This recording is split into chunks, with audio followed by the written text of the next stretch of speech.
Hey guys, so look, two live streams in one day. Hopefully, I am coming through loud and clear right now. Um, Losing weight, look, do you know what? I'm getting really hacked off. I'm really pissed off with people getting sold ridiculous weight loss supplements that don't work, or rather do work. They work for short term, but they're never going to work for you long term.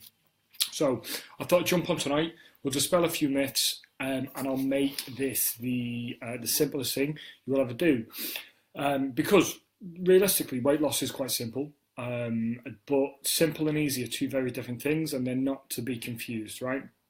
So look, whether you've got 1 stone, 2 stone, 3 stone, 4 stone, whatever it is to lose, it doesn't make any difference. We all go about it in the same way. Now, start with simply knowing what your goal is, and this is probably a big thing that a lot of people don't do. When we start out, we just say, "Oh, I'm just going to lose some weight. I just want to lose a little bit, or I want to lose a large amount." But we never like figure out how much we want to lose. So that would be the first thing I would say to you: sit and actually figure out how much you want to lose, and set yourself a time scale of which to do it. So to simplify matters, I'm going to do my usual that I do with clients, which is to say, let's say that you've got 4 stone to lose, and you want to do it inside of 12 months. That makes my life really simple because on a maths point of view, it's £1.1 a week. Don't believe me? Get a calculator. This then means you now literally just have to lose £1.1 a week, and you're going to lose 4 stone inside of a year.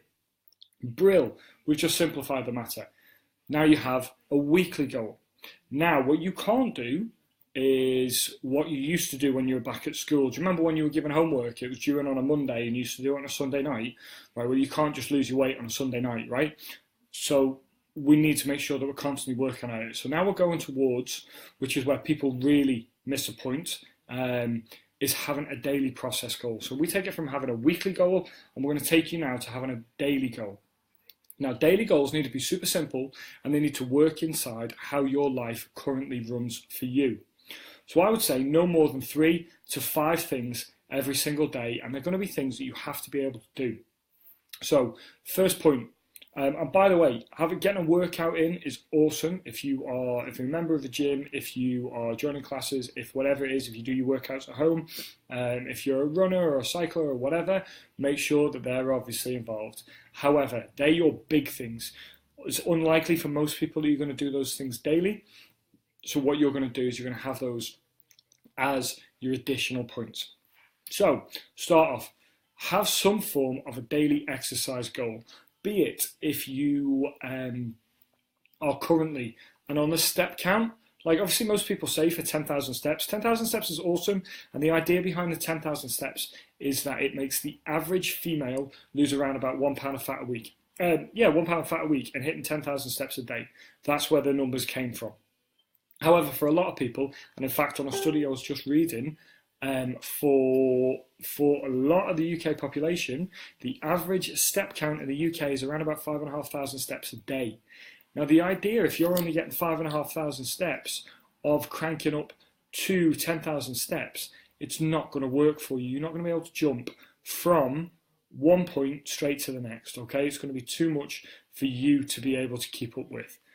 So, what do? Well, if you're currently at 5,500 steps, set your goal at 6,500 steps. We've now got a daily exercise goal. Once you get used to your 6.5, by the way, you're going to crank up to 7.5, but that's probably not going to be for a week or two, right? So now you've got your point 1. That's one thing to aim at, is your daily step count first. You need to know what your average is, and now you can then work it out. Second up, we're on portion control. I'm going to go through this whole thing without even touching on quality of food, on types of food, on any kind of crazy diet, anything at all. Look at your portions. So, going back, late 1960s, early 1970s, the average plate size was around about 8 to 9 inches. The average plate size nowadays is around about 12 to 13 inches. And yet we still all have our parents' voice in the back of our head saying, no, I won't just shut up, whatever. Saying, finish what's on your plate. So, you're then eating more, you're actually moving less, because, hell, that's what we do in society now. We don't move anywhere near as much as what we used to. So we've now got the fact that we're moving less, We're eating more, what's going to happen to your waistline, right? It's simple.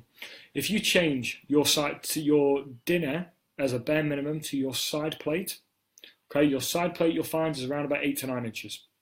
I guarantee it. Go and measure it if you don't believe me. You've now back to a reasonable, what should be a portion size. So we've got two now. We've got steps and we've got portion size. Let's get on to number 3, water. Now look, realistically we're told it's around about 2 to 3 litres of water a day we should be drinking. Actually, for a lot of people, it can be a great deal more than that, and it's not uncommon that some people should be drinking 5 or 6 litres of water a day. That being said, you're probably drinking nowhere near that right now. Otherwise, chances are we wouldn't be having this conversation. So, what you need to do then is set your daily water goal. Again, find out where you're at. If you currently drink 1 litre of water a day, then crank it up to 1.5 litres. If you're at 1.5, let's get you to 2, and if you're at 2.5, let's get you to 3. So on. Simple little things. We're only now going in a small incremental increase. So we got a 1, 2, 3. Yeah, that's our 3. You're number 4 now. Let's keep this as simple as we can do. Just focus on what you want to do. Okay? You've now got a number of things that you need to do every day. You've got a simple little tick chart that you can make sure that every single day that you're on course, and you know if you've done your things today, then by the end of the week, you're going to do your 1.1 pound. And by the end of the 12 weeks, you're going to have done a stone. By the end of 6 months, you're going to have done 2 stone, and so on. Stay focused on it, stay consistent, and stay congruent. Now, unfortunately, weight loss isn't a nice linear thing whereby you're going to lose a consistent 1.1 pound a week every single week. What's more likely is that you might lose 2 or 3 pound one week, and then you might actually stagnate the next week. But as long as you stay consistent to your daily goal and staying with it, it's all going to make sure that it's staying together and you're going to get to where you want to be. Fifth, final point, genuinely believe in yourself. Okay, so if you don't actually believe that you can do it, you're never going to do it. Honestly, it's that simple. Most people don't actually truly believe they can do these things, and they set themselves up for a fall, just literally from the word go.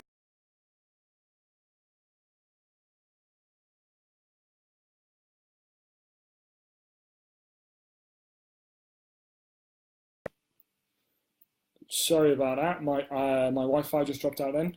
So most people set themselves up for a fall that they don't truly believe that they could do it, or they believe it for 2 weeks and then they lose motivation. You never lose motivation, by the way. You lose the determination, i.e., you're not being consistent enough in order to keep it going. So make sure you believe that you can actually do it, because otherwise you will fall. And the part of believing it is really to actually want it. Not just to say that you want it, because saying you want it and proving you want it is a different thing. Saying you want to lose weight while you're sitting there having a drink and tucking into a massive meal is not actually losing weight, okay? That's just kind of wanting it. I don't want it as bad as I want to tuck into my huge dinner right now. Things like cheat meals, fizzy drinks, alcohol, etc. All of these things, yes, they can be used for cheats. However, you've actually got to earn them, right? Just because you've had a busy week and you've managed to deliver, if you've got an office job, you managed to deliver your project this week, that's awesome, and you deserve a tap on the back, but you haven't actually done anything physical.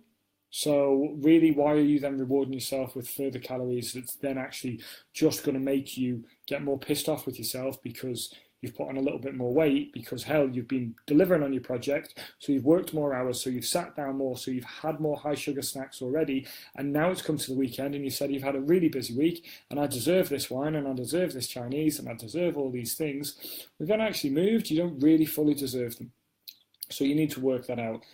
Anyway, I think I've ranted on for long enough for now. We're just coming up for 10 minutes. Guys, as I say, simple 5 steps. Make sure you get your steps in. Make sure your portion control is on par, at least for 1 meal a day, and you will start to draw this in. Make sure you're hitting your water target every single day. We've got 3 simple things.